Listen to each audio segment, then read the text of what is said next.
Bismillahirrahmanirrahim. Assalamualaikum warahmatullahi wabarakatuh. Perkenalkan, kami dari kelompok 2 mata kuliah Software Quality Assurance ingin mempresentasikan materi yang berjudul Unit Testing. Next. Untuk anggota dari kelompok 2 sendiri itu ada saya sendiri, Jalu Suryo Seto. Saya Muhammad Fauzan Ilham.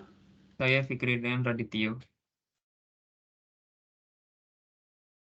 Untuk materi yang pertama ini akan dibahas oleh Fikridian. Padanya dipersilakan.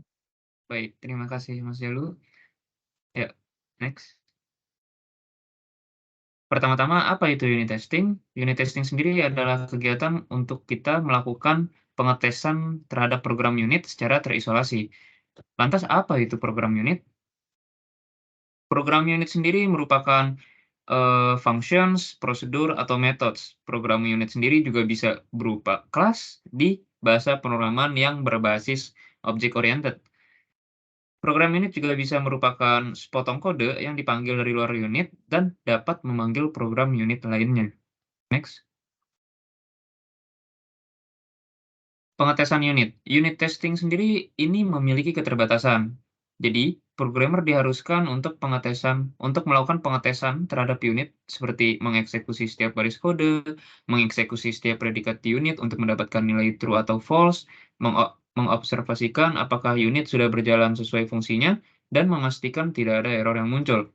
Next. Jadi, siapa yang melakukan pengetesan? Unit testing sendiri dilakukan oleh programmer yang membuat program unit itu sendiri, dikarenakan programmer yang membuat program unit itu sendiri pastikan lebih familiar gitu terhadap detail dari unit itu sendiri.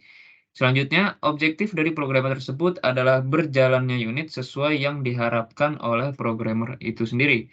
Programmer juga bertanggung jawab atas kualitas dari kode yang mereka buat, seperti membuat kode baru atau memodifikasi kode yang sudah dibuat. Next. Terdapat dua tahapan dalam unit testing. Yang pertama itu ada static unit testing, dan yang kedua ada dynamic unit testing. Next.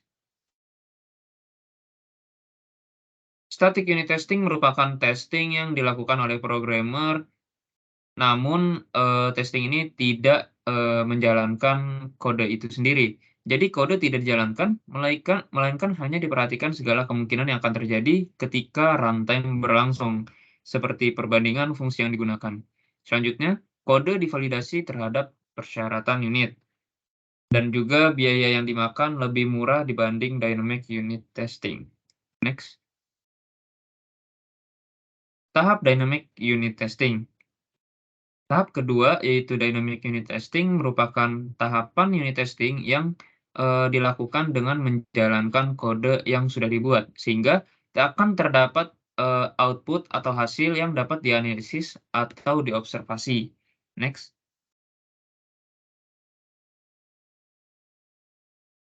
Pendalaman static unit testing. Dalam pengujian unit statis, kode ditinjau dengan menerapkan teknik yang umum digunakan, yaitu inspection dan juga walkthrough. Inspection sendiri merupakan langkah-langkah yang diperiksa berdasarkan kriteria yang telah ditentukan. Walkthrough merupakan review dari pembuat dengan memimpin tim secara manual atau melakukan simulasi eksekusi terkait produk yang sudah dibuat dengan menggunakan skenario. Next. Di sini ada proses dari code review ya. Yang pertama itu ada readiness, preparation, kemudian examination, rework, validation, dan sampai ke exit. Next. Langkah pertama yaitu kesiapan atau readiness. Jadi di tahap ini pembuat unit diharuskan untuk memastikan bahwa unit yang akan diuji sudah siap untuk direview. Terdapat beberapa kriteria yang harus dipenuhi, yaitu kelengkapan, terus unitnya juga harus berfungsi dengan baik, dapat dibaca dan dipahami dengan baik, kemudian unit merupakan program yang cukup kompleks gitu ya, sehingga perlu untuk direview. Selanjutnya juga ada persyaratan dan dokumentasi yang harus disiapkan. Next. Nah, di sini juga harus ditetapkan gitu ya, roles yang ada di proses review yang akan berlangsung nantinya gitu. Yang pertama ada moderator, author, presenter, record keeper, reviewers, dan juga observers. Next. Sebelum review berlangsung, setiap reviewer harus memeriksa kembali bahan-bahan yang dibutuhkan dan juga melihat kode serta memahami hal-hal yang dibutuhkan. Yang seperti pertanyaan-pertanyaan yang akan ditanyakan, terus kemungkinan-kemungkinan permintaan perubahan terkait kodenya, dan juga peluang-peluang untuk kode itu menjadi lebih baik lagi gitu. Next.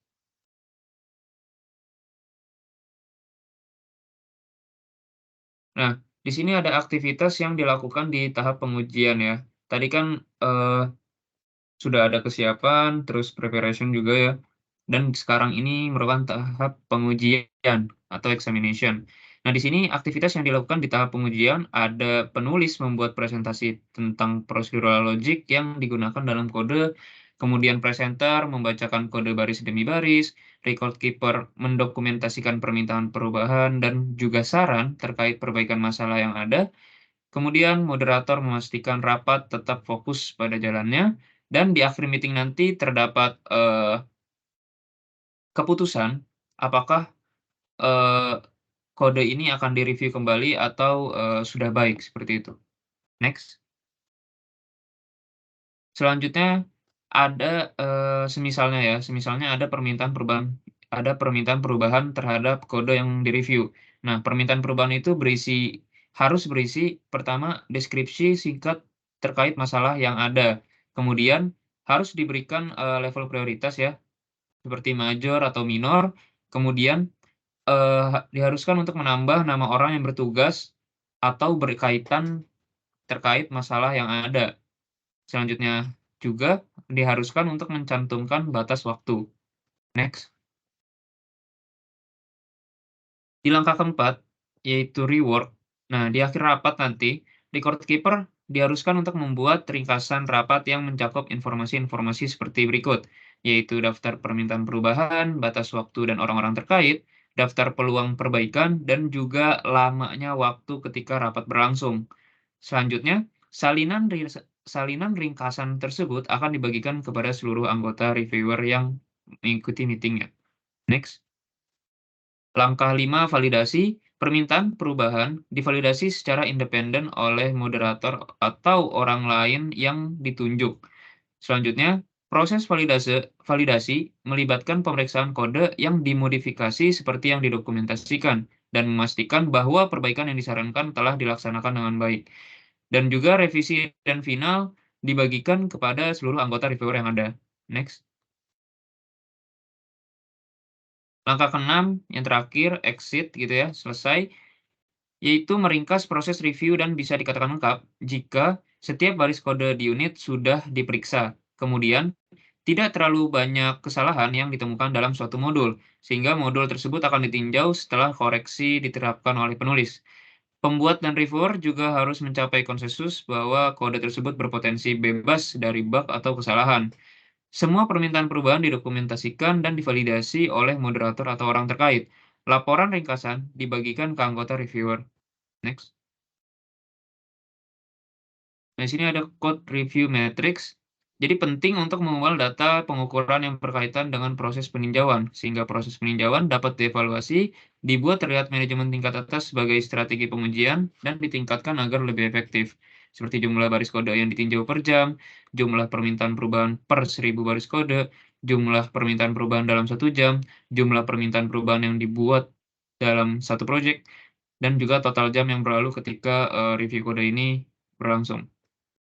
Itu kode per project. Next.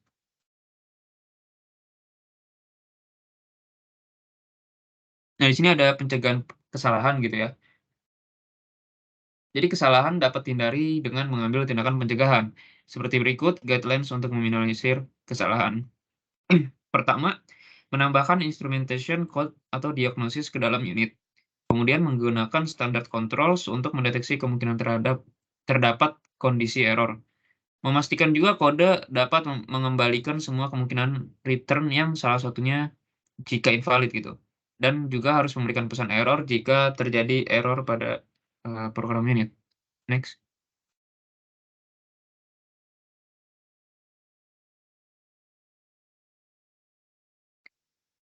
Selain itu, melakukan validasi input data juga seperti argumen yang dikirim ke dalam fungsi, menggunakan assertions untuk mendeteksi kondisi-kondisi seperti memastikan prasyarat harus terpenuhi, kondisi yang diharapkan harus sudah sesuai, dan juga memastikan invariannya bertahan. Selanjutnya, meninggalkan assertion di kode, mendokumentasikan assertions yang kurang jelas, kemudian setelah setiap komputasi besar, harus dihitung balik input dari hasil dalam kode itu sendiri. Next.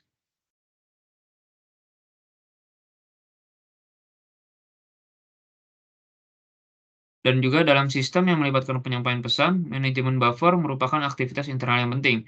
Mengembangkan timer routing yang menghitung mundur waktu yang sudah diset, kemudian menampilkan loop counter dalam setiap loop, dan juga membuat variabel yang mengindikasikan branch of decisions logic yang diambil. Next. Selanjutnya akan dijelaskan oleh Mas Fauzan. Baik, terima kasih Dean. Selanjutnya kita akan lanjut ke bagian penjelasan dari Dynamic Unit Testing. Dynamic Unit Testing adalah testing berbasis eksekusi langsung, yaitu unit program benar-benar dieksekusi secara terpisah. Testing ini berbeda dari testing pada biasanya karena beberapa alasan berikut. Unit yang diuji diambil dari execution environment yang sebenarnya.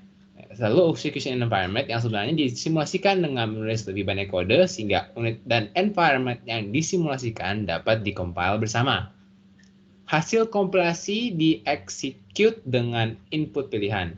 Hasil dari eksekusi tersebut dikumpulkan dengan pengamatan langsung, logging, dan software pengungkap runtime behavior. Hasil ini dibandingkan dengan hasil yang diharapkan. Setiap perbedaan antara hasil yang sebenarnya dengan hasil yang diharapkan menunjukkan kegagalan dan kesalahan dalam kode. Di sini ada dynamic unit test environment, di mana di dalam environment tersebut ada unit yang dijalankan tesnya, lalu ada stub dan test driver. Untuk peran-peran dari yang dynamic unit test environment ini ada di dalam slide berikut, yaitu environment untuk dynamic unit testing diciptakan dengan mengemulasi konteks unit yang sedang diuji. Nah, konteks terdiri dari dua bagian yang disebut scaffolding. Yang pertama ada pemanggil dari unit atau test driver, yaitu program yang memanggil unit yang diuji dan membandingkan hasil sebenarnya dengan hasil yang diharapkan. Pada akhirnya, test driver akan melaporkan hasil dari pengujian. Yang kedua, ada semua unit yang dipanggil oleh unit tersebut atau stubs. Nah, stubs adalah subprogram palsu yang menggantikan unit yang dipanggil oleh unit yang diuji. Dia memberikan bukti panggilan dan mengembalikan nilai sebelumnya untuk melanjutkan pelaksanaan. Dynamic unit test environment dilakukan karena unit akan diuji secara terisolasi dan environment yang diemulasikan harus sederhana agar kesalahan yang ditemukan sebagai hasil dari menjalankan unit dapat secara eksklusif dikaitkan dengan unit yang diuji. Selanjutnya ada pendalaman environment, yaitu penggerak atau test driver dan stubs digunakan kembali dalam pengujian regresi unit.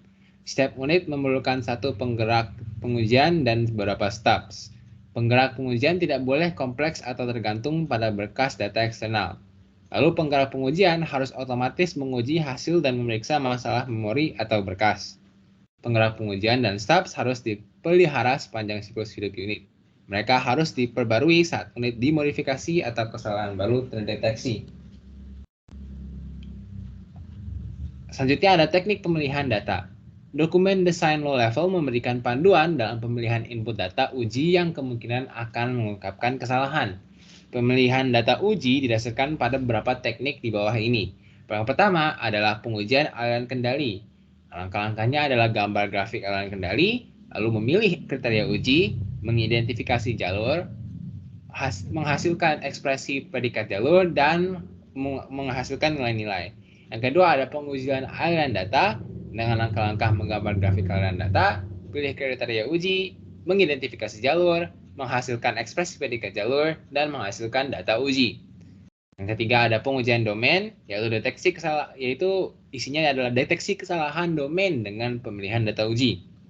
Yang terakhir adalah pengujian program fungsional, yaitu mengidentifikasi input dan output, pilih data uji khusus, dan mencoba kombinasi yang berbeda.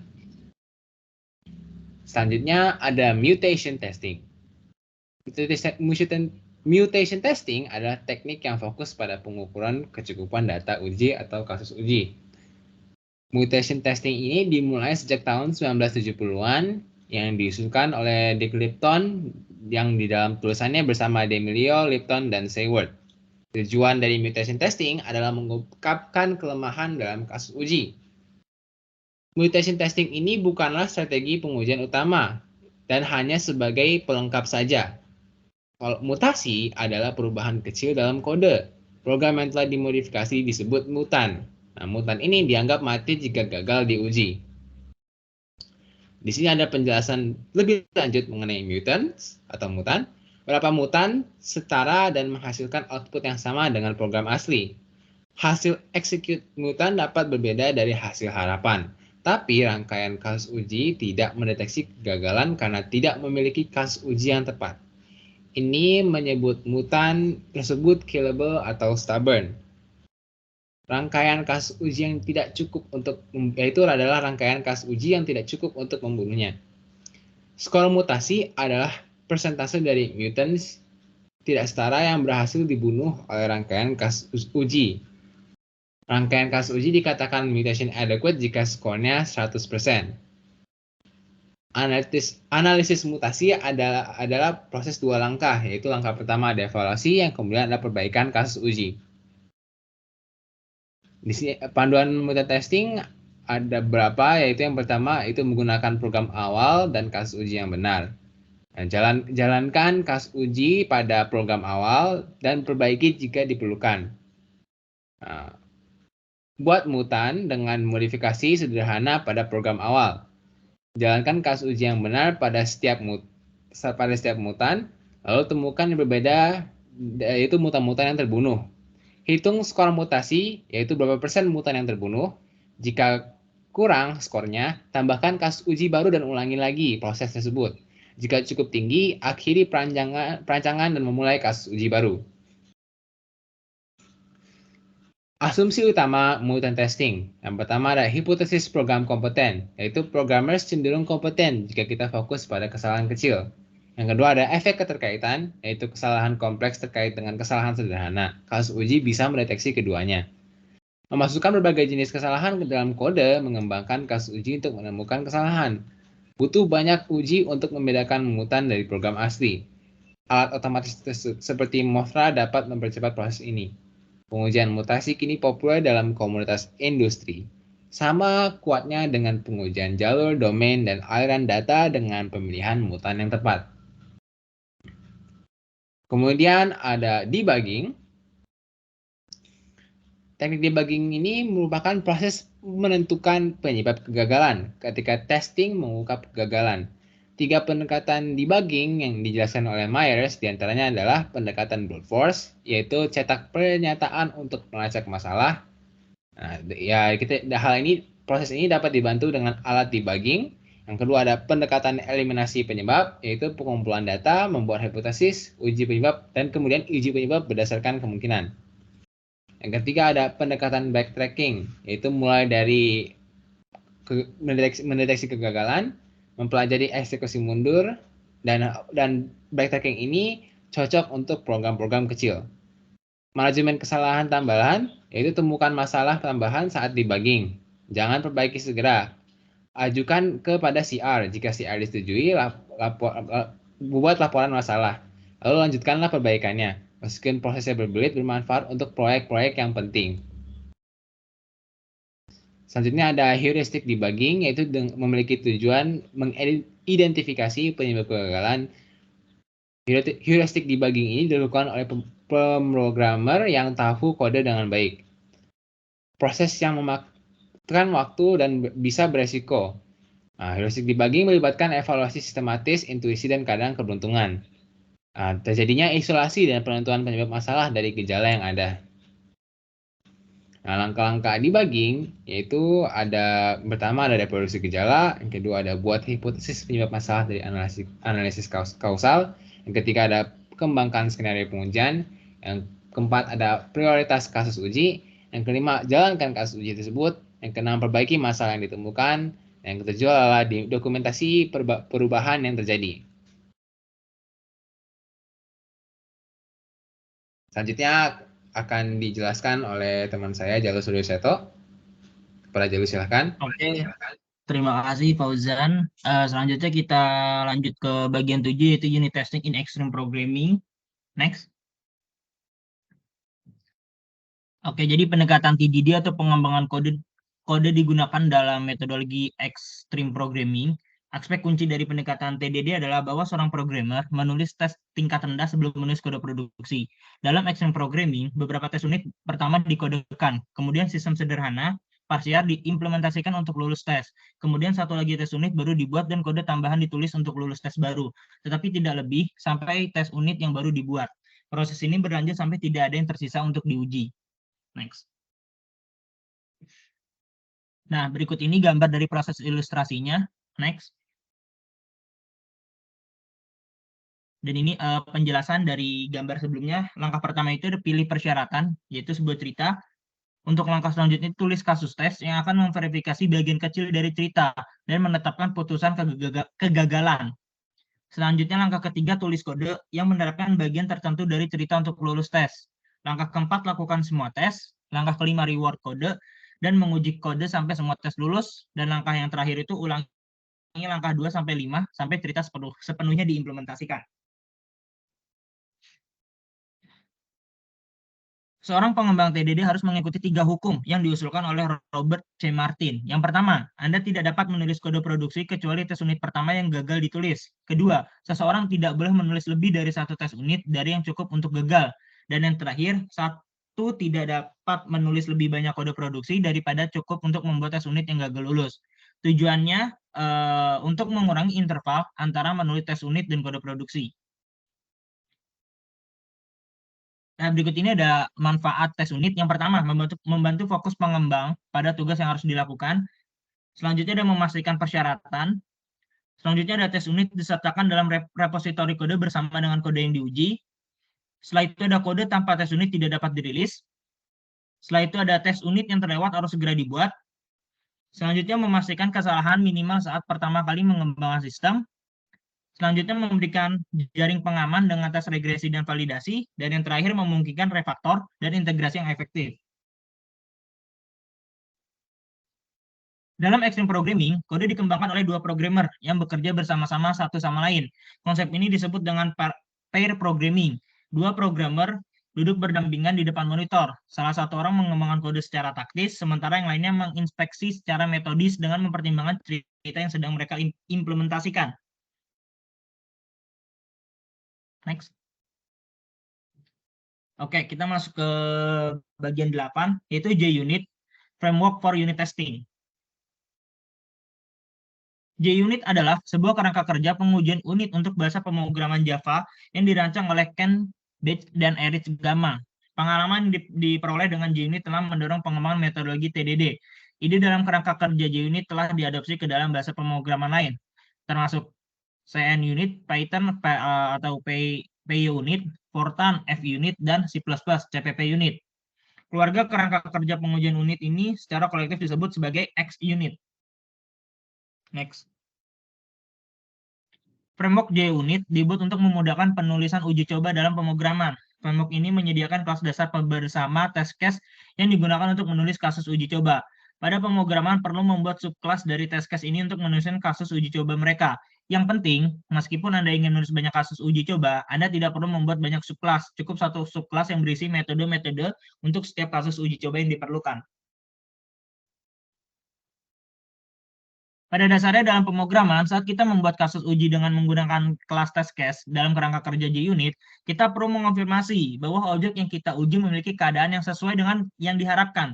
Ini biasanya melibatkan perbandingan antara hasil sebenarnya dengan hasil yang diharapkan dari suatu perhitungan. Untuk melakukan ini, kita dapat melakukan persyaratan if, tetapi lebih disarankan untuk menggunakan persyaratan assert yang lebih elegan. Kelas test case dalam JUnit memperluas kelas utilitas yang disebut assert dan menyediakan berbagai metode untuk mempermudah pengujian objek. Oke, kita masuk ke bab 9, yaitu Tools for Unit Testing. Oke, yang pertama itu ada kode auditor, digunakan untuk memeriksa kualitas perangkat lunak untuk memastikan bahwa itu memenuhi beberapa standar kode minimum. Yang kedua, bound checker. Alat ini dapat memeriksa penulisan tak sengaja ke area instruksi di dalam memori atau ke lokasi memori lain di luar area penyimpanan data dari aplikasi. Yang ketiga, dokumenter. Alat-alat ini membaca kode sumber dan secara otomatis menghasilkan deskripsi, serta diagram pohon, pemanggil atau penerima, atau model data dari kode sumber tersebut. Selanjutnya ada interactive debuggers. Alat ini membantu pengembang perangkat lunak dalam mengimplementasikan berbagai pendekatan debugging. Selanjutnya ada in-circuit emulators, alat pengembangan perangkat lunak yang sangat berharga dalam desain sistem tertanam. Selanjutnya ada memory leak detectors, alat ini menguji alokasi memori ke aplikasi yang meminta memori. Selanjutnya ada static code pad atau analyzer, alat ini mengidentifikasi jalur-jalur yang perlu diuji berdasarkan struktur kode. Setelah itu ada software inspection support, alat ini dapat membantu dalam penjadwalan inspeksi kelompok. Selanjutnya ada test coverage analyzer, alat ini mengukur cakupan uji internal. Biasanya diungkapkan dalam bentuk struktur kontrol objek uji dan melaporkan metrik cakupan tersebut. Setelah itu ada tes data generator, alat ini membantu para pemogram dalam memilih data uji yang membuat program berperilaku sesuai yang diinginkan. Setelah itu ada tes harness, alat ini mendukung pelaksanaan uji unit dinamis. Selanjutnya ada performance monitor, karakteristik waktu dari komponen perangkat lunak dapat dipantau dan dievaluasi oleh alat ini. Selanjutnya ada network analyst, perangkat lunak yang berjalan di router, switch, dan sistem client atau server untuk menguji sistem operasi jaringan. Setelah itu ada simulator and emulator, ya, gunanya alat ini digunakan untuk menggantikan perangkat lunak dan perangkat keras yang sebenarnya saat ini tidak tersedia. Setelah itu ada traffic generator, alat ini digunakan untuk menghasilkan sejumlah besar data yang diperlukan untuk menguji kinerja antarmuka dan sistem terintegrasi. Yang terakhir ada version control, menyediakan fungsi untuk menyimpan urutan revisi perangkat lunak dan file informasi terkait yang sedang dikembangkan. Tujuannya untuk memastikan proses pengembangan perangkat lunak yang sistematis dan dapat dilacak di mana semua perubahan dikelola dengan tepat, sehingga sistem perangkat lunak selalu berada dalam keadaan yang definisinya dengan baik. Selanjutnya ada Configuration Management System atau CMS. CMS ini untuk memperluas pengendalian versi dari perangkat lunak dan dokumentasi untuk mengontrol perubahan yang dilakukan pada perangkat keras, firmware perangkat lunak, dokumentasi pengujian, peralatan pengujian, dokumentasi pengujian, dan lingkungan pelaksanaan sepanjang siklus pengembangan dan operasional suatu sistem.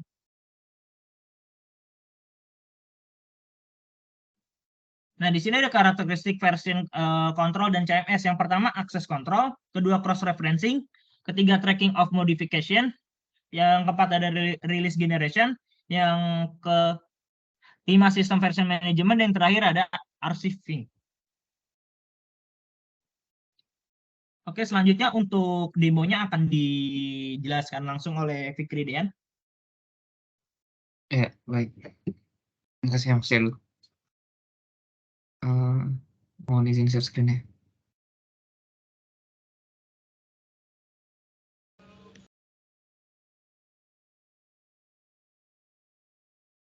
Ya, apa sudah terlihat? Sudah terlihat? Oke. Sudah. Ya, pertama-tama di sini ada websitenya ya, yaitu Confido. Di sini terlihat ada tulisan selamat datang di Confido Tour dan Travel dan juga aplikasi berbasis website untuk jasa pemesanan tiket pesawat. Ini nanti akan kita coba tes ya di unit test. Kemudian ada halaman about juga, ada tulisan about us dan Confido Tour and Travel. Selanjutnya ada destination. Ada tulisan destination, Gua Jomblang, Taman Mini Indonesia, dan lain-lainnya. Kemudian ada halaman kontak ya, halaman kontak yang ada tulisan kontak us dan komponen-komponen lainnya gitu ya. Di sini ada codingannya. Di sini kami mencoba untuk melakukan unit testing untuk mengecek apakah aplikasinya sudah berjalan dan sesuai dengan yang diinginkan. Misal di sini kami sudah membuat test show homepage yang dimana di sini kita menguji untuk mengakses ke routing yang home-nya ya, yang slash doang. Kemudian di sini kita tes apakah status yang dihasilkan dari website ini berangka 200. Kemudian kita mengecek apakah routing ini mengambil file-file atau data-data dari file landing. Di sini bisa kita lihat di resource view. Di sini ada landing ya. Dia file inilah yang akan menampilkan landing. Kemudian ada about, kontak, dan juga destination ya. Nah, kembali ke show homepage test-nya.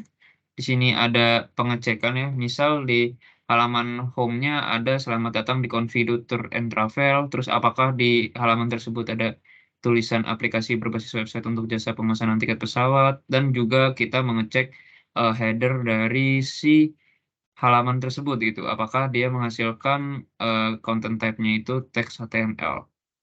Nah, di sini juga sama seperti di homepage, kita mengecek di halaman about, bedanya di sini mengecek kontennya ya. Di sini about us dan juga Confido Tour and Travel. Destination juga sama, kita mengecek status filenya ya, dia merujuk ke file mana, dan headernya di sini bisa dilihat ada pengecekan kontennya juga ya. Apakah ada tulisan destination dan juga Taman Mini Indonesia Indah. Selanjutnya yang terakhir ada halaman kontak juga, ini juga sama seperti sebelumnya, perbedaannya kita ini mengecek kontennya juga, di sini ada kontak us dan juga email address. Nah, sebelumnya ya, mari kita lihat terlebih dahulu, tadi kan sudah saya perlihatkan gitu ya, ada selamat datang dan juga tulisan aplikasi, di about ada tulisan about us dan Confido Tour and Travel, di sini juga ada destination, ada tulisan destination-nya dan Taman Mini Indonesia Indah. Dan yang terakhir ada halaman kontak, yaitu kontak us dan email address gitu ya. Nah, mari kita coba jalankan ya, apakah dia paste atau enggak. Di sini kita jalankan codingannya PHP artisan test dengan filter ke merujuk file ini ya, show home page test. Kita run. Nah, di sini bisa dilihat test case-nya ini berhasil dilalui ya, for paste, yang dimana halaman-halaman tersebut tuh sesuai dengan apa yang kita mau. Singkatnya seperti itu, saya kembalikan lagi ke Mas Delu.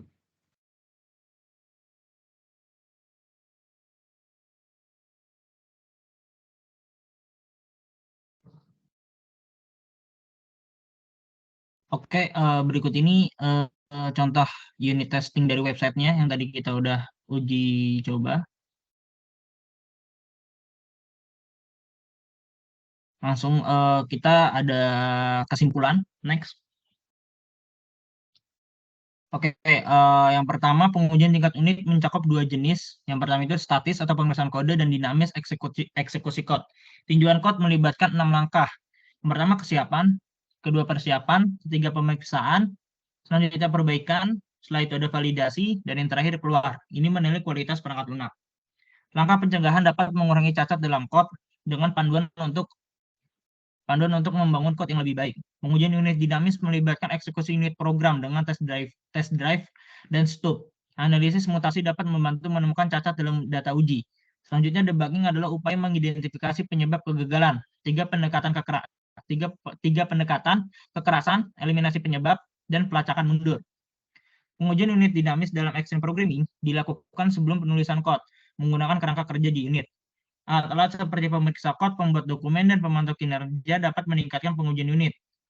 Pentingnya manajemen kode perlu melacak perubahan dalam kode dan dokumentasinya.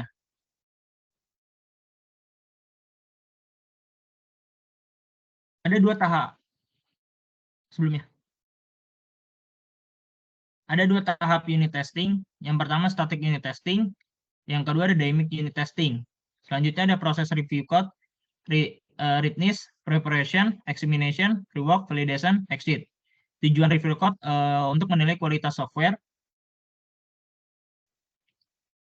Pendekatan pada debugging, brute force cost elimination, backtracking. Tujuannya itu mengisolasi dan menentukan penyebabnya. Terus yang dapat digunakan untuk melakukan unit testing ada kode auditor, dokumenter, interactive debugger, performance monitor, dan network analyzer.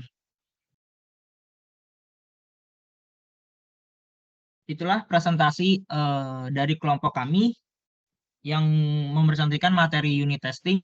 Kurang lebihnya mohon maaf. Wabillahi taufiq wal hidayah. Wassalamualaikum Assalamualaikum warahmatullahi warahmatullahi wabarakatuh. wabarakatuh.